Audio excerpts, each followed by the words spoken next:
भगवान की लाठी। एक बुजुर्ग दरिया के किनारे पर जा रहे थे। एक जगह देखा कि दरिया की तह से एक कछुआ निकला और पानी के किनारे पर आ गया। उसी किनारे से एक बड़े ही जहरीले बिच्छू ने दरिया के अंदर छलांग लगाई और कछुए की पीठ पर सवार हो गया।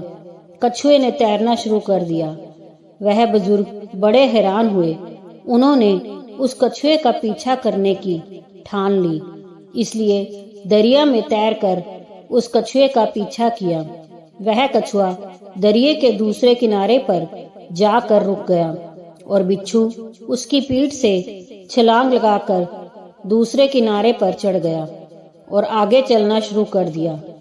वह बुजुर्ग भी उसके पीछे चलते रहे। आगे जाकर देखा कि जिस तरफ बिच्छू जा रहा था उसके रास्ते में एक भगवान का भक्त ध्यान साधना में आंखें बंद कर भगवान की भक्ति कर रहा था।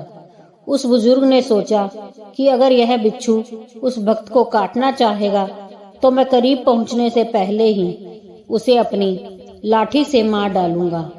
लेकिन वह कुछ कदम आगे बढ़े ही थे कि उन्होंने देखा दूसरी तरफ से एक काला जहरीला सांप तेजी से उस भक्त को डसने के लिए आगे बढ़ रहा था।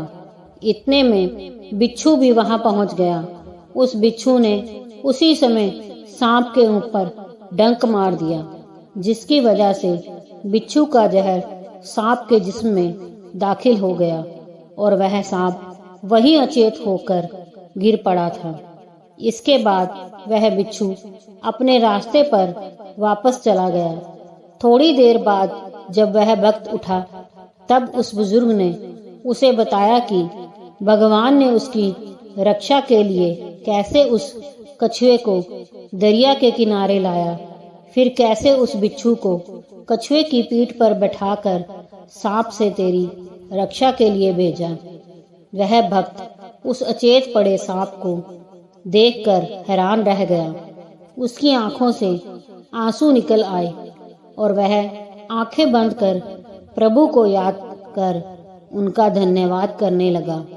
तभी प्रभु ने अपने उस भक्त से कहा, जब वो बुजुर्ग जो तुम्हें जानता तक नहीं, वो तुम्हारी जान बचाने के लिए लाठी उठा सकता है और फिर तू तो मेरी भक्ति में लगा हुआ था, तो फिर तुझे बचाने के लिए मेरी लाठी तो हमेशा से ही तैयार रहती है।